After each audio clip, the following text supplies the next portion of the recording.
So I see a lot of comments and a lot of people ask me how to mount tires, so we'll do a quick little segment on how to do and how to do.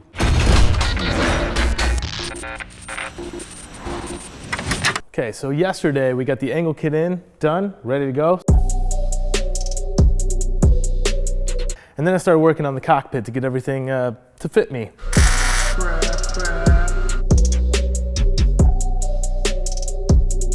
And what I want to do today is box the rest of this in because, like I said, it's going to be really flimsy. And then from there, what I want to do is put on the new calipers. So we have a dual caliper setup, and I'm going to run a kit that bolts onto it, and we can bolt the other calipers on, get the lines run to it, bleed it out, and hopefully everything works great. So I'm going to get started on doing those boxes.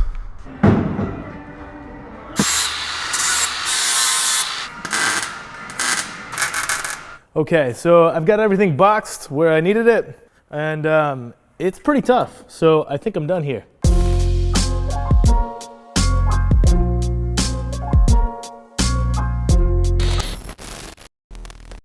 So I moved to the back of the car, gonna finish the rest of the hydro setup, which is to put my extra caliper on.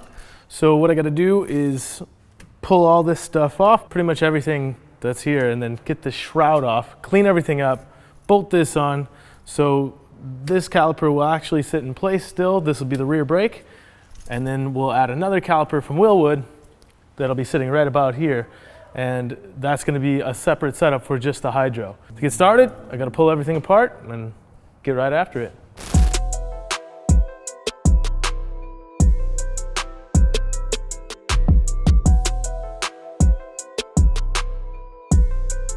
All right, so after a bit of struggle with the rear hub and bearing, I just wanted to take the hub off, ended up having the bearing come with it. So got to get new wheel bearings. That's kind of a problem because I don't have any.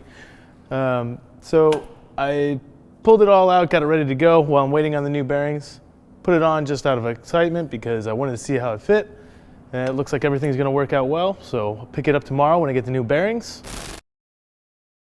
Yesterday I had a few problems when pulling out the bearings. The bearings separated, which I kind of had a feeling that they would, so I ordered new ones. And they came in today. I've already pressed them in. And I did a little cleaning around the hub to place the new bracket to accept the calipers. Thank you, please. I just gotta get all that bolted on nicely, a little bit of Loctite, make sure it's not gonna come off, because that would be a pretty terrible problem, and it's kind of hard to even see if there is going to be a problem. So you have to do it right the first time. All right, so that's 100% wrong. It's going to be a long day.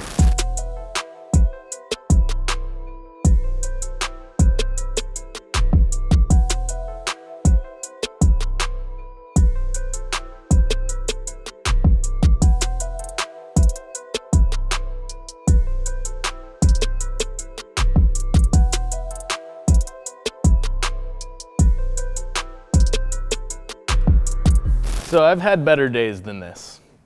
I had some problems with the wheel bearings. They separated when I pulled them out, and then pushing the hubs in was no easy task either. It was kind of a pain to put it together, but it is together. But the lines are all plumbed up. It needs to still be attached to the tunnel so it doesn't move around, but as far as I'm concerned, it's done.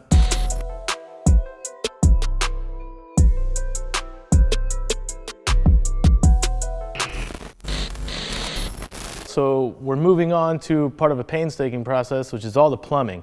Try to get everything done from fuel lines to the radiator hoses and power steering. Mishimoto sent us a new radiator. We're gonna get that plugged in. And then Edelbrock sent us some new throttle bodies, which I wanna get off of here as well, because these old drive-by-wire ones, don't wanna deal with it. I'm just gonna dive right in because I don't like this part. I just wanna get it done.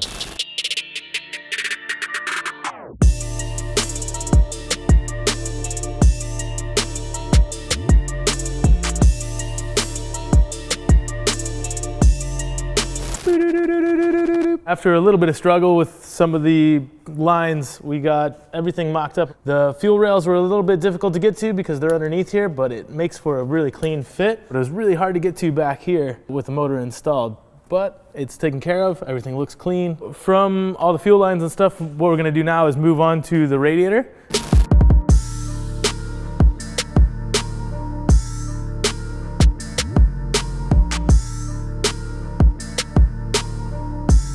Put the new radiator in. Fits really nice, fits really close, but really nice. Had to kind of butcher up some radiator hoses. They should be good. I think they're great. I'm gonna put something in here for a coolant temp sensor. That's why I wanted the aluminum piece there. So we're waiting on a few things, and because I'm waiting, we're gonna pick it up tomorrow. Bye. So we got most of the fuel line stuff set up, done, ready to go, but I got a new fuel pressure regulator from Edelbrock. Gonna put that on, got a new fuel pump. First thing I gotta do is pull the old fuel pump out. So it's located over here. Just pop this off, and then I'm gonna have to pop this ring off in the line. You have this ring on top. It's kind of hard to get off, but they have these little ridges. You take a flathead, like a mallet, pops it pretty free. Comes out. Old fuel pump's out. New one's basically the same thing, it's just a different pump. So this seal is basically just going to keep the fumes from coming back up in the cabin and driving you crazy. Quick inspection, make sure it's undamaged. It's pretty good. Ring back on. Just snug, doesn't have to be too tight. And that's that. What's this? This is this will be the return for the sending unit. So this will send, after it's gone through the whole system, it sends fuel back over to this side. And then that? This is the fuel pump. So this is the feed to send everything over. Then this is the vent for basically like filling the fuel tank, because when you put it all in there, the air has to go somewhere. So the fumes and everything will kind of vent through there. And this is more of a vent for the rollover. Okay. Stuff like that. That's why I wanted to do it. Yeah, that's a good way. So just shoving it through there and like, well, hope it works. Fuel tank, just took it down because we've already taken it down. It was drained.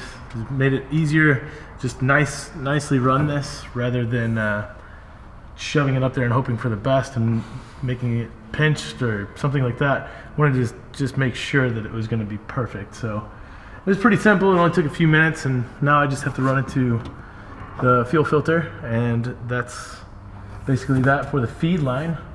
And then we're going to put on the fuel pressure regulator, and that will kind of determine the length of the return line. So What is that in? I wish it was enough.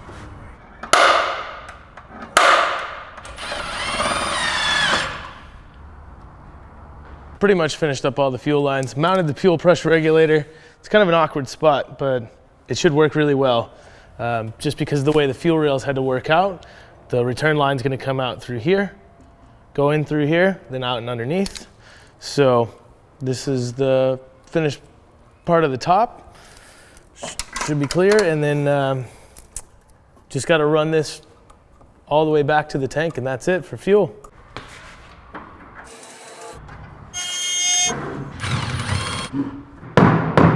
That's it, and the fuel is really turned out pretty clean, so I'm happy with it. I like the way it looks. I like it. It's very simple, easy to get to everything.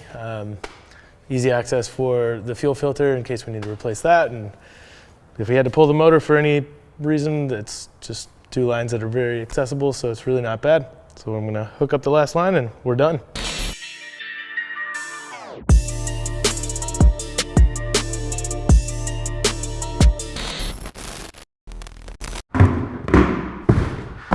So next up, I want to mount our new wheels. We got some Koenig Ultra Form, and they're in the graphite gray, which looks really cool to me. They're 18 by 9.5 plus 36, which should fit good on our car. It's just a bit wide for the factory stuff, but we have a wide body to put on it, so I think it'll fit very nice. We're gonna mount up, all four corners are 245s from BF Goodrich, the G-Force Rivals. They're really pretty grippy. They're 200 tread wear, so it'll give us some good traction and it'll look really cool. So I see a lot of comments and a lot of people ask me how to mount tires, so we'll do a quick little segment on how to do and how to do. All right, so first thing, to prevent yourself from scratching it, you have the claws all the way out. They come both directions, either in or out, and you can clamp them from here on the inside of the wheel, but they kind of mar it up. And these are brand new, we don't want to scratch them, so do it from inside here. Kind of hold it in place. For the clamp, step one, plug it in. And we gotta put a valve stem in. Also pretty simple. Grab this tool here, screw into it like that. So you'll put it in through here. You can use a little grease if you want to, but I usually don't. So screw that down so you don't tear the threads. And just pop that through. You don't have to pull too hard because you can actually pull that through it. So next up, you got to make sure you know which side tire you're putting in. So right here, label this as outside. We got a little soapy water. They make like tire grease and stuff like that for it, but just soap and a little water works as well. So we'll set the height of this before we put the tire on. It kind of bumps it away just a bit. You want this side to go under this and this to stay over that lip. So one side's going under this one here, that's going over this one, prevent it from actually tearing. And I usually try and keep it where the valve stem is away because you don't want this to actually come over and cut the valve stem off while you're mounting it up. Just slowly rotate it. And again, I just rotate the valve stem away from it. Give this just a little soap and water. So you want to go over this part of the spoon and under this. So this right here is what's going to guide it underneath when it rotates this direction. What I want to do when I'm putting this on is have the tire be underneath here to mount it up. Because if it's up here, it's going to get stuck and it'll tear your tire when you're doing it. So the first thing you have to do is get that leading edge of the tire underneath this and try to maintain that the whole time you're mounting it up. So it's going to be all underneath this drop center here, and then when you air it up, it'll pop back over there on the bead. Start kind of slow. If you don't have an arm like this, you'll be using the tire spoon like this. And you just kind of apply just a little bit of pressure just to get it underneath. Now you can see real clearly how this has to be over there, and that's actually forcing it underneath. But you don't want this to be bound up, so just a little bit of pressure. Just right on. I always take that out because you don't want those to get stuck in the tire when you air it up. One more big pop. See that side? Now it's seated. That's it. One down, 3 to go.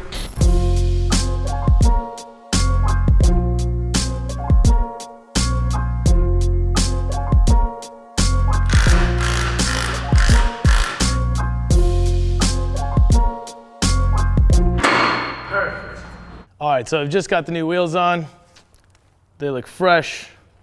Had to take a little bit of time to make the fenders fit because they're a bit wider. So these Koenig Ultraforms they're 9.5 inches and 18 inches, which is way bigger than what the factory ones were. So it was a little bit rough to fit up here. They're pretty tight in there. It's not really gonna actually work. So we'll cut that out. We have the wide body stuff to put over it. And the G-Force Rivals are pretty big as well. So, but it's gonna provide a lot of grip for us and it's gonna look really good.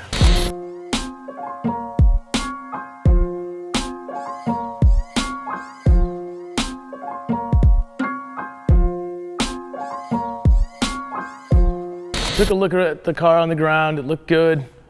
The wheels look great on it, but it's still a little bit too low in the front. I don't think it'll be drivable, and I don't want to set up an alignment where we have to adjust the ride ahead afterwards. So I'm gonna raise it up just a little bit.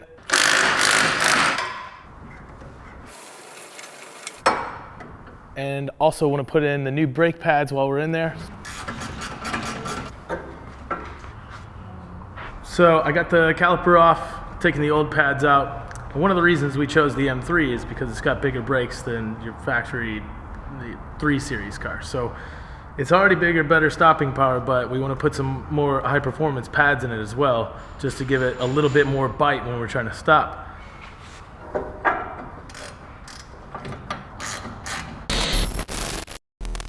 So moving on to the next thing, we pretty much are left with suspension. And suspension's all done except for just getting a pre-alignment. and also putting on the sway bars that we have. So throw the sway bars on, spanner check everything just to make sure everything's tight and not gonna fall apart on us when we're doing the alignment tomorrow. What is this in here for? It's not gonna work. Dude, how? This is the stock bracket. Oh, Did it go in? yep.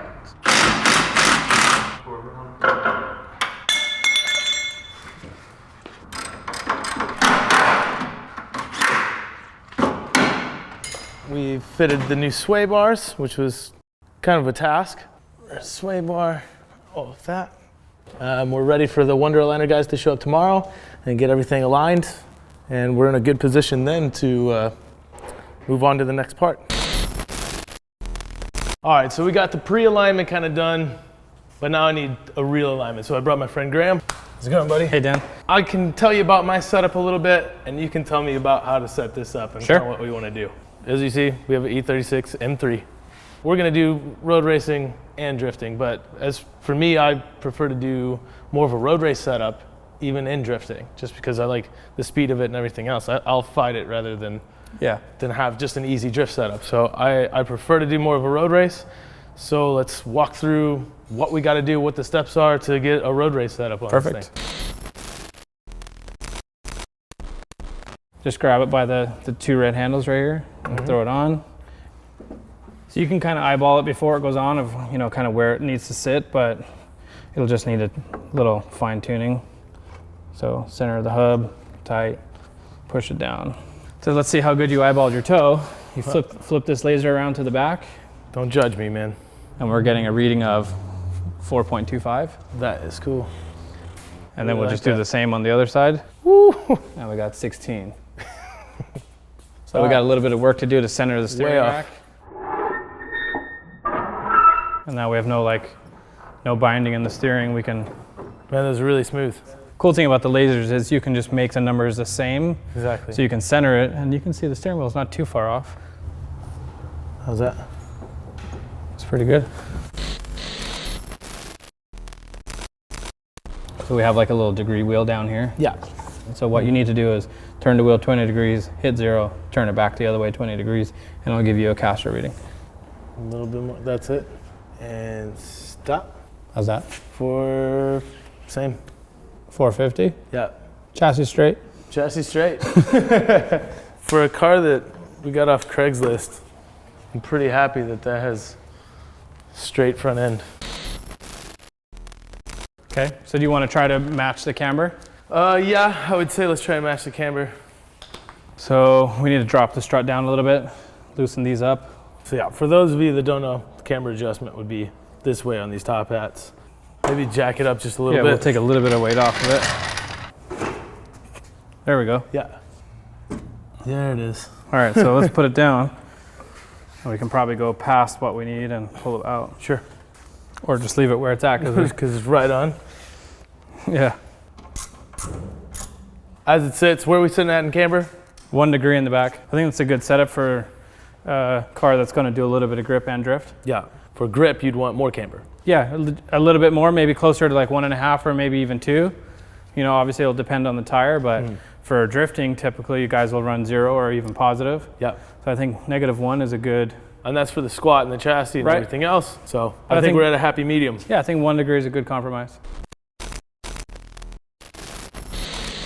You want to straighten the wheel and put the lock on? So we'll see how this works there. It's pretty cool. It's almost like the club. Similar. It's not stealing this. Yeah. So it's saying we have 45 minutes of tow out, which is a little bit too much. Yeah. So we want more like 5 or 10 minutes of tow out. So to get 5 minutes of tow out, our numbers need to be at 10.5. 10.5.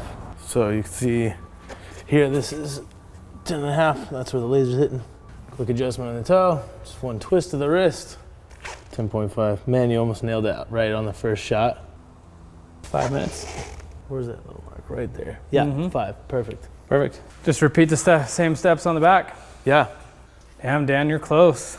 That's got 3.75, and this one's reading 4. And 4. Yeah, so All right.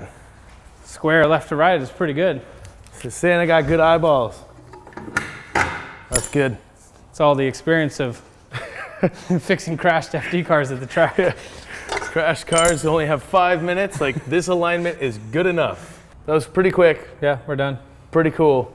I really like it. I can't wait to use it more.